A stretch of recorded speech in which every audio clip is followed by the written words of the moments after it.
할렐루야. 우리 함께 사도신경으로 주님 앞에 우리 신앙 고백하시면서 나아가겠습니다.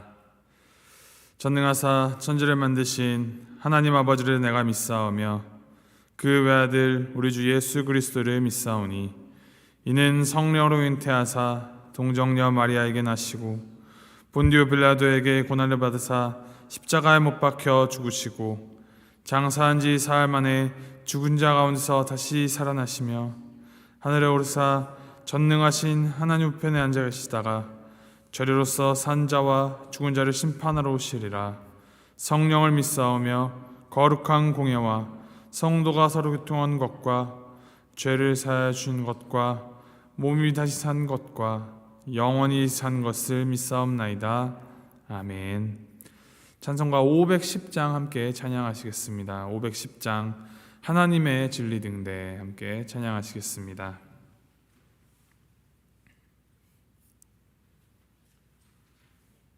찬송가 510장 함께 찬양하시겠습니다.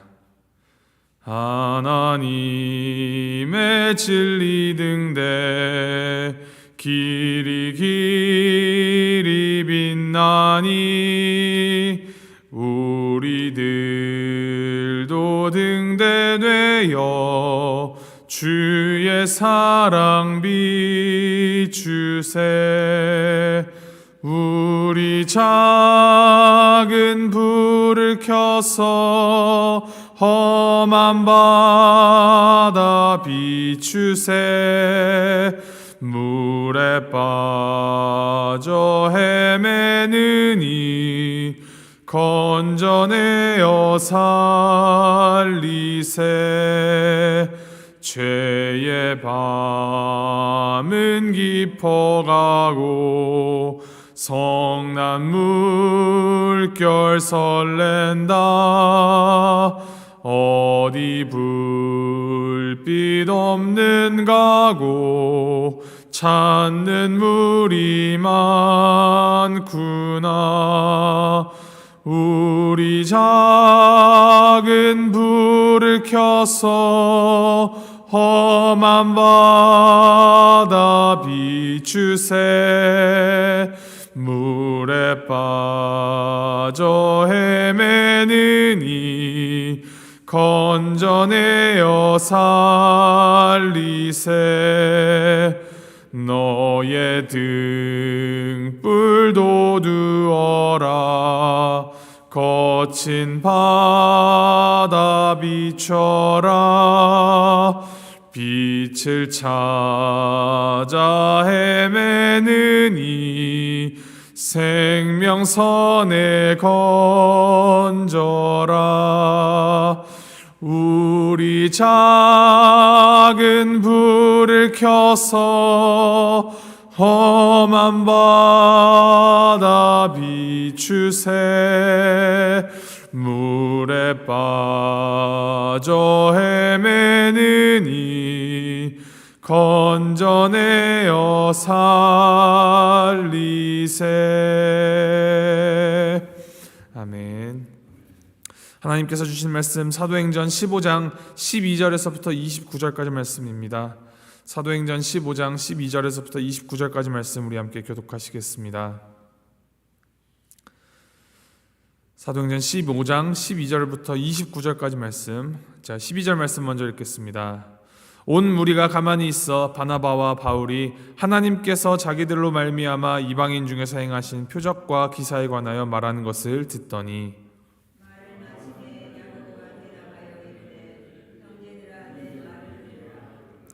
하나님이 처음으로 이방인 중에서 자기 이름을 위할 백성을 취하시려고 그들을 돌보신 것을 시므온이 말하였으니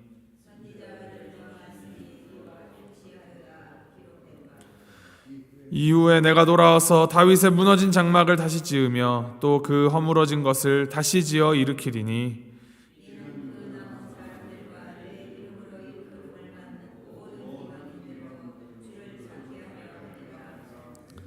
즉 예로부터 이것을 알게 하시는 주의 말씀이라 함과 같으니라.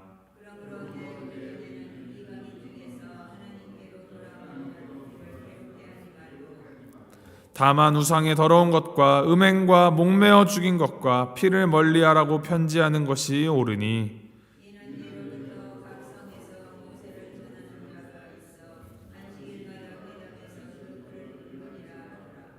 이에 사도와 장로와 온 교회가 그 중에서 사람들을 택하여 바울과 바나바와 함께 안디옥으로 보내기를 결정하니 곧 형제 중에 인도자인 바사바라 하는 유다와 실라더라.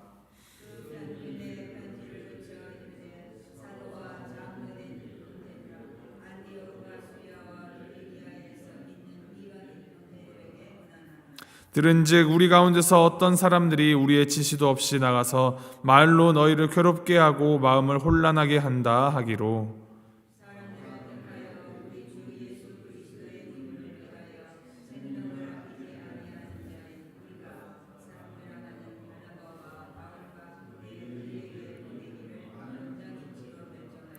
그리하여 유다와 실라를 보내니 그들로 이 일을 말로 전하리라.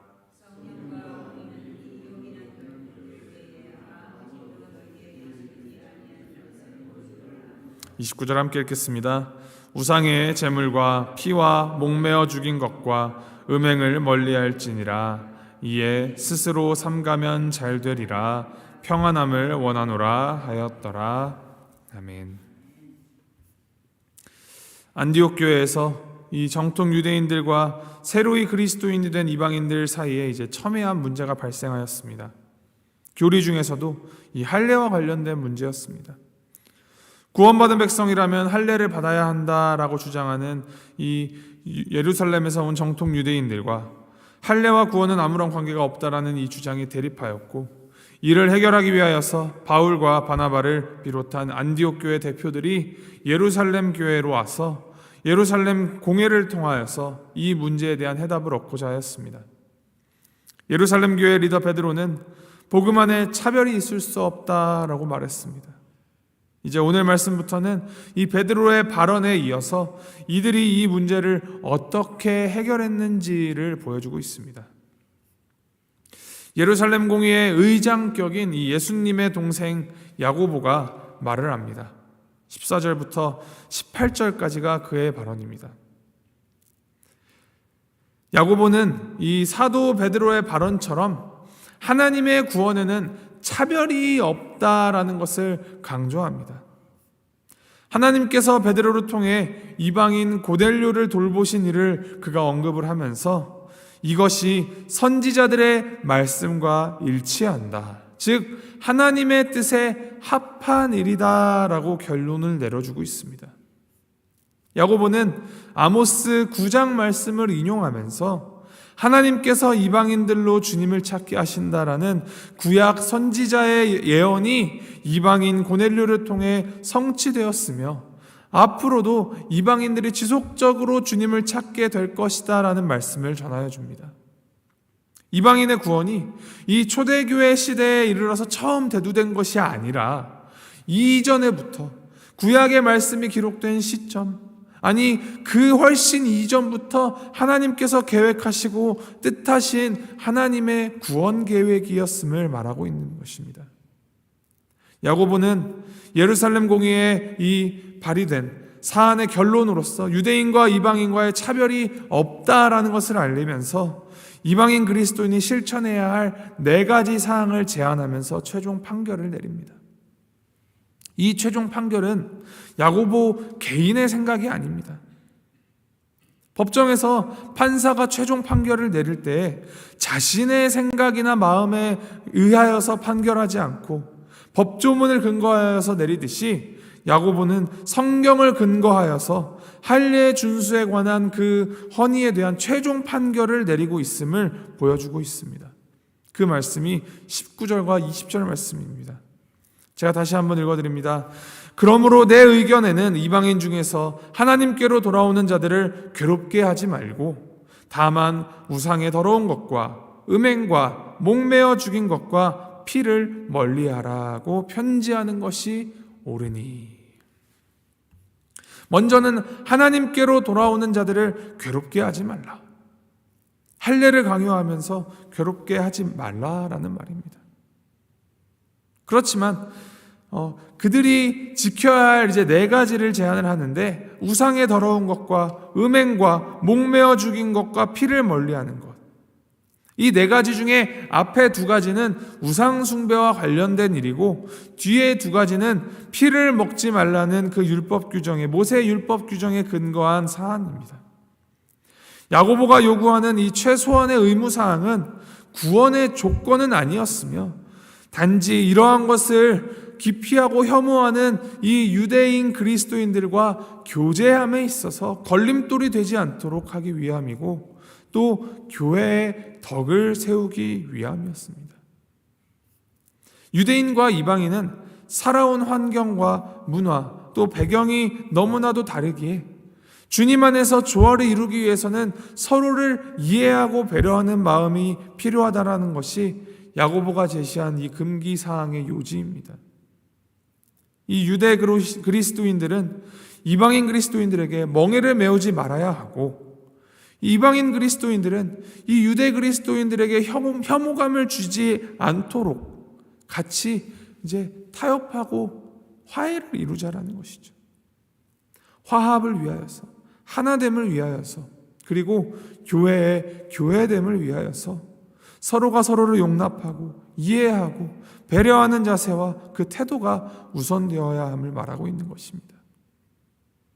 이것이 오늘날의 우리에게도 매우 중요한 덕목입니다. 우리 각자가 교회로 오는 자들에게, 하나님에게로 돌아오는 자들에게 걸림돌이 되어서는 안 됩니다. 나의 잘못된 생각으로 인하여서 하나님께로 돌아오는 자들을 괴롭게 하지 말아야 합니다. 그리고 하나님의 말씀에 근거하여서 우리가 먼저 환대하고 용납하되, 주님을 믿고 주님을 따르는 그리스도인으로서 내가 거룩하니 너희도 거룩하라 하신 그 주님의 말씀을 원칙 삼아 이 세상 가운데에서 구별됨을 권면하며 함께 세워나가야 합니다. 이러한 사랑의 마음과 지혜로운 적용이 결여된 채 말씀이 이러니 무조건 따르라, 이것 아니면 안 된다라는 식의 언행은 교회로 들어오는 그 입구의 장벽을 높이는 일이고, 불편함을 주고 낙담시키는, 복음 전도에 되려 방해가 된다는 것을 우리는 항상 기억해야 합니다. 22절 말씀에 보면 이러한 야고보의 판결을 예루살렘 교회가 좋게 여기고 편지를 써서 이 대표를 뽑아 안디옥 교회로 보내기로 결정을 합니다. 그 편지에서 예루살렘 교회는 이 혼란을 일으킨 사람들의 소행에 대하여서 사과하고 사절단을 보내기로 결정했다라는 그 사실을 전하고 있습니다. 그들은 또한 예루살렘 교회가 바울과 바나바를 인정하고 존중한다라는 사실을 밝힙니다. 그들은 이방인들이 할례를 받고 율법을 지키지 않아도 되지만 이교 전통과 이 이단 전통과 관련된 네 가지, 즉 우상에게 드려진 제물을 먹는 것, 여러 가지 형태의 성적인 죄를 멀리할 것, 피를 먹지 말 것, 그리고 목매어 죽인 짐승을 먹지 말 것, 이 네 가지를 삼가하라라고 부탁을 합니다. 주목할 것은 23절에 예루살렘 교회가 자신들과 안디옥 교회 성도들을 형제라는 말로 표현하고 있는 것입니다. 그리고 25절, 26절에는 이 안디옥 교회 대표로 파송된 바울과 바나바를 가리켜 우리가 사랑하는 바울과 바나바라고 표현합니다. 이 형제라는 호칭, 우리가 사랑하는 바울과 바나바, 이 호칭으로 하나 된 그리스도의 몸된 교회됨을 밝히고 있습니다. 차별과 다름의 벽을 무너뜨리고 연합과 화합, 그리고 화해로 하나됨을 이루고자 편지를 통하여서 이 혼란을 잠재우고 격려하고 배려하는 마음을 가득 담아 이 편지를 띄우는 것입니다. 이들의 말과 행동은 하나님의 말씀에 근거하여서 하나님의 사랑의 마음을 가득 담은 이 신앙 공동체를 세워가는 위대한 족적을 남긴 것입니다. 오늘 말씀 묵상하시면서 이 세상 가운데 살아가면서 그리스도인으로서 우리가 어떻게 살아가야 하는가에 대하여 고민해야 합니다. 우리들은 주님의 교회로서 이 세상에 발을 딛고 살아가지만 이 세상이 아닌 하나님을 바라보며 살아가는 자들입니다. 따라서 우리는 우리를 향하신 하나님의 뜻이 무엇인가를 주목하여 보고 보여주시는 이 하나님의 인도하심에 따라서 우리의 손과 발을 세상 가운데에서 움직여 보여야 합니다. 우리의 언행을 통하여서 우리를 바라보는 세상은 우리를 통하여 하나님을 보게 된다는 것을 잊지 않아야 합니다. 그래서 우리는 하나님의 백성으로서의 거룩함을 지키는 동시에 다른 이들을 향한 사랑과 용납의 마음, 이 두 가지를 함께 겸비하여서 살아가야 합니다. 하나님의 백성으로서 구별됨, 그리고 하나님 안에서 하나됨, 이것을 추구하는 우리의 언행을 통하여서 하나님께서 역사하십니다. 이를 기억하시면서 오늘 하루 살아가실 때 주님의 거룩하심과 주님의 그 사랑을 닮아서 또 하나님의 뜻을 담아서 우리의 삶의 구석구석에서 주님의 복음이 드러나고 전파되기를 주님의 이름으로 소망하고 축복합니다. 함께 기도하시겠습니다. 하나님 아버지, 모든 사람들을 향한 하나님의 크고 거대하신 그 구원 계획, 그 계획 가운데 우리를 포함시켜 주시니 주님 감사드립니다. 주님의 그 큰 뜻을 우리가 날마다 더욱 알아가 우리가 살아가는 그 삶의 자리 가운데에서 조금이라도 더 복음을 전하고 주님의 그 빛으로 어둠을 밝히어 나가도록 인도하여 주시옵소서. 우리의 말과 행동을 통하여서 우리의 태도와 삶의 자세를 통하여서 하나님이 드러난다는 것을 기억하면서 우리가 하나님의 말씀을 근거로 하여 주님의 사랑과 주님의 거룩하심을 따라 살아가도록 붙들어 주시고 이 삶으로 주님의 이름을 노래하고 찬양하며 큰 소리로 주님의 이름을 전하며 살아가도록 주여 함께하여 주시옵소서. 감사드리며 이 모든 말씀 우리 주 예수 그리스도 이름으로 기도합니다. 아멘. 하늘에 계신 우리 아버지여, 이름이 거룩히 여김을 받으시오며 나라의 마옵시며 뜻이 하늘에서 이룬 것 같이 땅에서도 이루어지이다. 오늘날 우리에게 일용할 양식을 주옵시고 우리가 우리에게 죄 지은 자를 사하여 준 것 같이 우리의 죄를 사하여 주옵시고 우리를 시험에 들게 하지 마옵시고 다만 악에서 구하옵소서. 대개 나라와 권세와 영광이 아버지께 영원히 있사옵나이다. 아멘.